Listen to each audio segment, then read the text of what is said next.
Prends ma vie, elle doit être à toi seul, ô divin Maître, que sur les flots de mes jours ton regard brille toujours.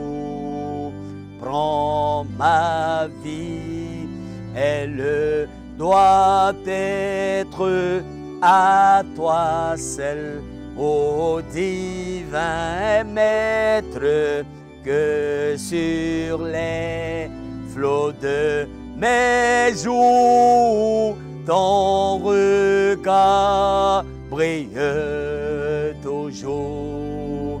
Ton regard brille toujours.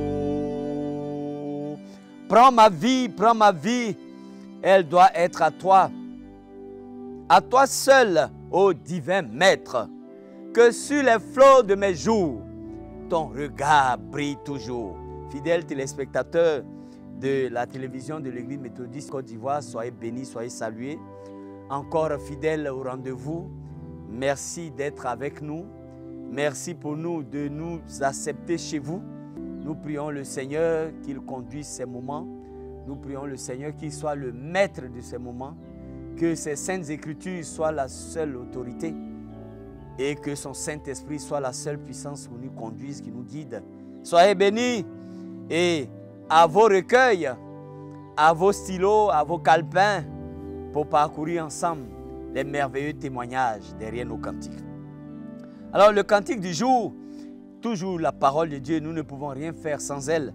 Alors nous allons lire Romains au chapitre 12, le verset 1, et je lis Romains chapitre 12, le verset 1, qui dit « Je vous exhorte donc, frères, par les compassions de Dieu, à offrir vos corps comme un sacrifice vivant, saint, agréable à Dieu, ce qui sera de votre part un culte raisonnable. » Romains au chapitre 2, au chapitre 12, le verset 1 que nous venons de lire. Alors, ce merveilleux cantique a pour titre original en anglais « Take my life and let it be ». Take my life and let it be.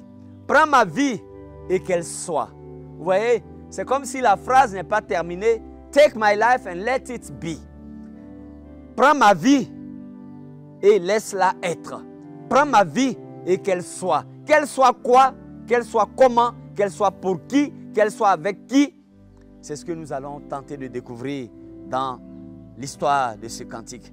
Alors ce cantique a été écrit par une dame du nom de Frances Ridley Havergal. Havergal a écrit ce cantique le 4 février 1874. C'est là qu'elle a écrit ce cantique.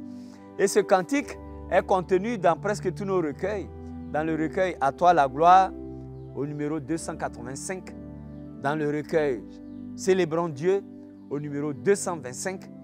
Dans le recueil « Chant de victoire » au numéro 159. Et dans le recueil « Hymne et louange » au 506.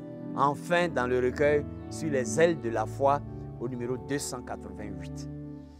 Alors, ce cantique a été écrit donc par cette dame du nom de Frances Ridley Havergal qui a écrit ce cantique, comme je le disais tantôt, le 4 février 1874. Havergal est née le 14 décembre 1836 à Astley, dans le Worcestershire, en Angleterre. Elle est fille d'un pasteur, poète et chantre. Elle a donné sa vie au Seigneur alors qu'elle n'avait que 14 ans. À 14 ans, elle a donné sa vie au Seigneur. Et après avoir donné sa vie au Seigneur, elle dit, à partir de ce moment-là, les cieux et la terre sont devenus plus joyeux, plus rayonnants, comme si un rayon de soleil illuminait son cœur. Une dame très intelligente, aux dons multiples, parce qu'elle a appris très tôt à lire la Bible. C'était une linguiste, parce qu'elle a appris plusieurs langues. Elle pouvait parler le latin l'hébreu, le grec, et elle a mémorisé les psaumes, le livre d'Ésaïe et la plupart des livres du Nouveau Testament. On l'appelait la douce voix de la mélodie anglaise. La douce voix de la mélodie anglaise. Une pianiste douée et elle était une poétesse consacrée. Et ces cantiques nous appellent, n'est-ce pas, à recevoir le salut gratuit et total à travers les mérites du Rédempteur, à travers les mérites du Seigneur Jésus-Christ pour chaque pécheur qui le reçoit. Voici le thème central de ces cantiques. Elle a contribué à la vulgarisation, n'est-ce pas, de l'enseignement de la musique en tonique sol-fa. Elle a écrit 239 cantiques et en a composé 15. Elle a également écrit des traités religieux et des œuvres pour enfants. Havergal est décédée le 13 juin 1879 à Carswell Bay, dans le Swansea en Angleterre, à l'âge de 43 ans. La musique est du célèbre musicien George Cole Stebbins. George Cole Stebbins qui a écrit ce cantique, et ce cantique a été publié dans 140 recueils de cantiques. George Cole Stebbins est né le 26 février 1846 à New York, dans l'État de New York aux États-Unis. Il a étudié la musique à Buffalo et à Rochester, dans l'État de New York. Puis il est devenu professeur de chant. Vers 1869, il s'installe à Chicago, dans l'Illinois, pour rejoindre la Lion and Healy Music Company. Un grand chanteur, un grand musicien, un grand compositeur qui nous donne ce cantique. Et il est décédé le 6 octobre 1945 à Catskill, dans l'État de New York aux États-Unis, à l'âge de 99 ans. La traduction du français en anglais a été faite par le révérend pasteur Ruben Silence, que vous connaissez, n'est-ce pas? Ruben Silence, ce Suisse qui a traduit ou qui a écrit la plupart des cantiques qui sont contenus dans le recueil sur les ailes de la foi. Alors, fidèles téléspectateurs, sachez que Ridley était une chrétienne dévouée. Toute sa vie, sa grande passion, c'était la parole de Dieu.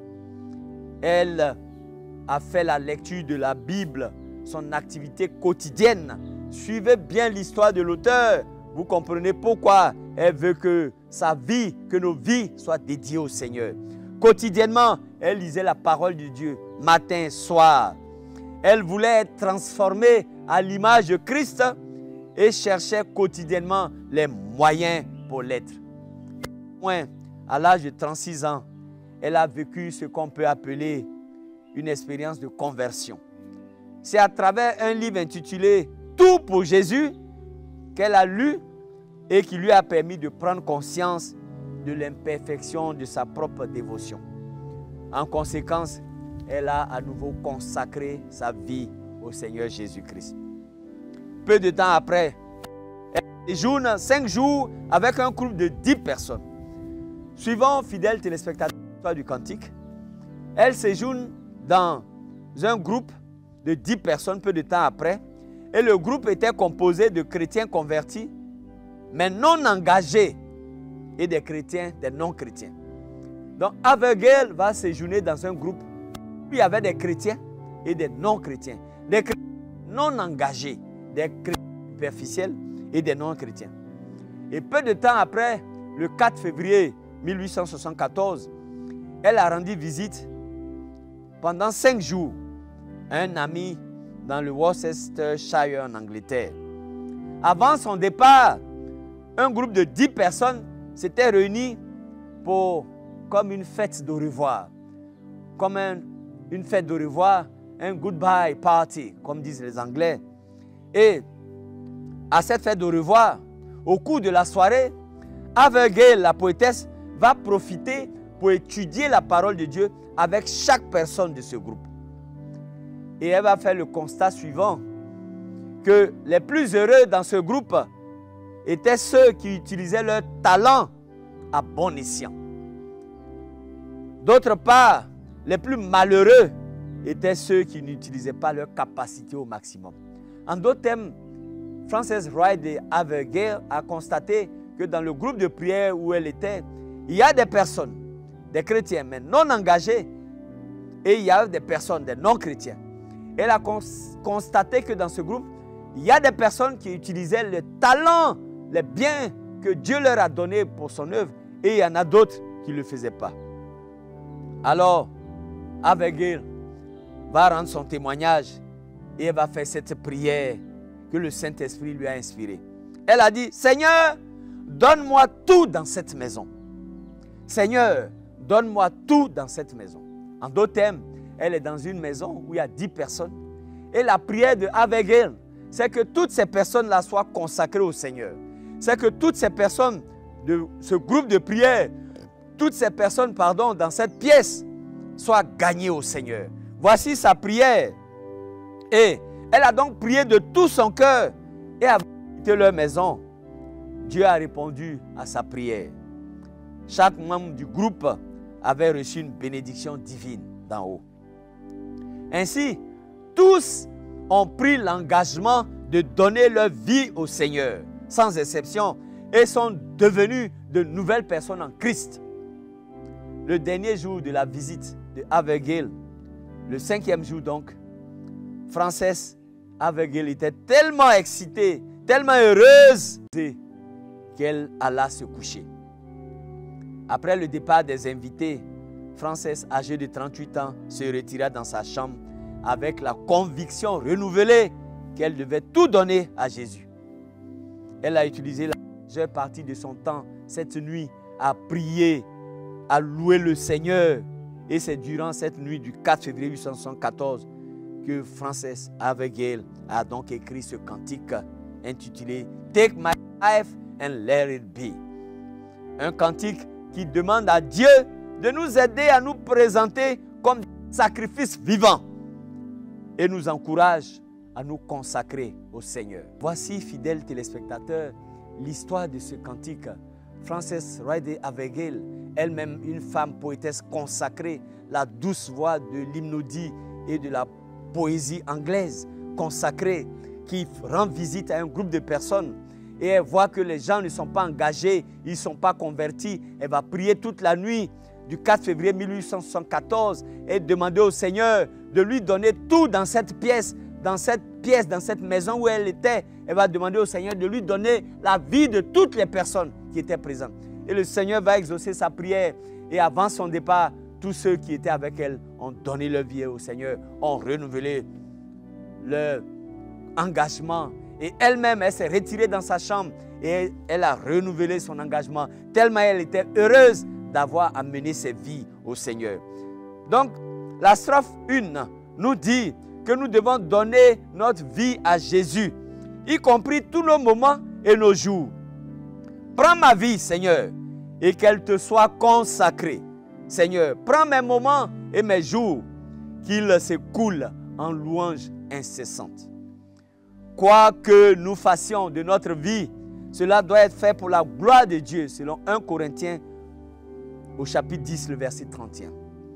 Puisque Dieu nous a donné nos moments et nos jours, nous devons les compter et les lui rendre, selon Psaume 90, verset 12. Tout ce que nous faisons doit être fait en vue de donner à Dieu la louange, selon Hébreux au chapitre 13, verset 15. La deuxième strophe nous dit que nous devons donner à Jésus nos mains et nos pieds. Prends mes mains et laisse-les bouger sous l'impulsion de ton amour. Prends mes pieds et qu'ils soient rapides et beaux pour toi. Alléluia. Nous devons toujours nous efforcer d'avoir les mains saintes. 1 Timothée chapitre 2, verset 8. Dans tout ce que nous faisons, nos mains doivent être guidées par l'impulsion et l'amour de Dieu. Selon 1 Jean au chapitre 5, verset 3. Aussi, nos pieds doivent être rapides et beaux dans le service du Seigneur. Voici l'essence du cantique que nous chantons, selon Romains 10 au verset 15. La strophe 3 nous dit que nous devons donner à Jésus à la fois nos voix et nos lèvres. En d'autres termes, nous devons utiliser notre bouche pour louer le Seigneur. Prends ma voix, dit-elle, et que je chante toujours seulement pour mon roi.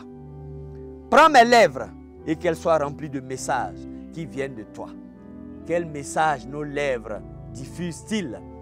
Que faisons-nous de nos bouches? Est-ce que nous louons le Seigneur et que par nos voix, nous propageons la parole de Dieu ou le message de Dieu? Dieu est celui qui a créé nos bouches et nos voix avec lesquelles nous pouvons parler.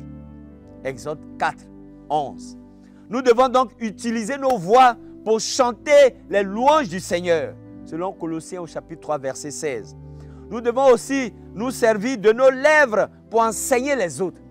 Voici pourquoi Dieu nous a donné la bouche et les lèvres. C'est le message que nous donne Abigail dans son cantique. Pour le louer et pour annoncer ses oracles. La strophe 4 nous dit que nous devons donner à Jésus à la fois nos richesses et notre intelligence. Prends mon argent et mon or, dit-elle. Je ne retiendrai pas un sou. Prends mon intellect. Prends mon intelligence et use de toute puissance comme tu le voudras. Voici, fidèles téléspectateurs, en nous assurant que Dieu a le premier droit sur nos possessions monétaires, financières, nous montrons qu'il est en fait le Seigneur de toutes nos ressources. Oui, Dieu est le Seigneur de toutes nos ressources et de toutes nos ressources. Voici le message que nous donne Abigail. Selon 1 Chronique au chapitre 29. 1 Chronique 29, verset 3-5. Refuser de telles choses à Dieu équivaut à le dépouiller, selon Malachie au chapitre 3, verset 8. Cela aidera à montrer que non seulement les paroles de notre bouche, mais aussi les méditations de l'intelligence de notre cœur sont consacrées au service du Seigneur. Psaume 19, verset 17. En d'autres termes, Abigail nous dit, comment pouvons-nous dire de la bouche de nos lèvres que nous sommes consacrés au Seigneur sans consacrer nos biens au Seigneur, sans consacrer nos possessions au Seigneur, sans consacrer notre richesse au Seigneur? Voici les questions qui nous sont posées, pas par Dali Opo, mais par Frances Ridley Abigail. La 5e strophe nous dit que nous devons donner à Jésus notre volonté, y compris tout notre cœur. Elle dit, prends ma volonté et fais la tienne. Elle ne sera plus à moi. Prends mon cœur, il t'appartient. Ce sera ton trône royal. Alléluia. Que Jésus-Christ, fidèle téléspectateur, prenne notre cœur entier, prenne notre vie, et que notre cœur soit son trône royal. Alléluia. Voici ce que nous dit Frances Ridley. La strophe 6 nous dit que nous devons nous donner à Jésus nous-mêmes par amour pour ce qu'il a fait pour nous. Prends mon amour, mon Seigneur. Je verse à tes pieds mon trésor. Prends-moi et je serai toujours. Prends-moi et je serai toujours alors tout entier à toi. Il n'est que juste, fidèles téléspectateurs, que nous donnions notre amour à Jésus à cause de ce qu'il a fait pour nous. Selon 1 Jean au chapitre 4, le verset 19. Nous devons déverser à ses pieds notre trésor pour amasser les trésors dans le ciel. Alléluia. Voici, fidèles téléspectateurs, ce que nous dit Frances Ridley Abigail. Nous devons déverser aux pieds du Seigneur notre trésor pour amasser des trésors dans le ciel. Selon Matthieu 6, verset 19-21. Que sert-il à un homme de gagner le monde entier s'il perd son âme? Parce que Jésus nous a rachetés à un prix, nous devons nous consacrer entièrement à le glorifier, selon 1 Corinthiens au chapitre 6, versets 19 à 20. Fidèles téléspectateurs, voici l'appel, voici le message que Frances Ridley Abigail nous donne. Donnez notre vie à Jésus. Donnez à Jésus nos mains et nos pieds. Donnez à Jésus à la fois nos voix et nos lèvres. Donnez à Jésus à la fois nos richesses et notre intelligence. Donnez à Jésus notre volonté, y compris notre cœur. Enfin, donnez à Jésus nous-mêmes. Si nous avons donné tout cela à Jésus, nos pieds, nos lèvres, nos mains, notre volonté, nos richesses, c'est que c'est nous-mêmes que nous offrons à Jésus. On ne peut pas nous offrir à Jésus du bout des lèvres et ne pas consacrer notre être entier au Seigneur. Or, nous dit Ridley Avegel, si notre être entier est consacré au Seigneur, alors naturellement, nos poches, nos richesses financières, matérielles, monétaires sont au Seigneur. Fidèles téléspectateurs, voici le message de ce cantique. Prends ma vie, prends-la tout entière. Prends ma vie, Seigneur. Oui, prends ma vie. Que mes mains soient à ton service. Prends ma voix, qu'elle te chante. Que mon esprit s'illumine de ta sagesse. Viens habiter dans mon cœur. Je t'appartiens, bon Sauveur. Fidèle téléspectateur, voici ce cantique. Prends ma voix et qu'elle chante ta grâce auguste et touchante par mes lèvres que ton nom parle aux pécheurs de pardon que mes mains à ton service s'offrent pour le sacrifice, qu'à te suivre pas à pas, mes pieds ne faiblissent pas, mes pieds ne faiblissent pas. Fidèles téléspectateurs, consacrons nos vies au Seigneur, consacrons nos pieds et nos mains au Seigneur, consacrons nos biens, nos richesses au Seigneur, consacrons notre volonté au Seigneur, consacrons-nous tout entier au Seigneur, au nom de Jésus. Que Dieu vous bénisse, que Dieu nous bénisse aussi. Nous avons aussi besoin de bénédictions. Que Dieu nous bénisse, qu'il vous bénisse.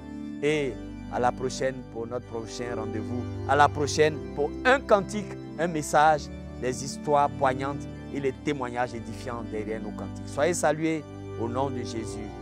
Amen.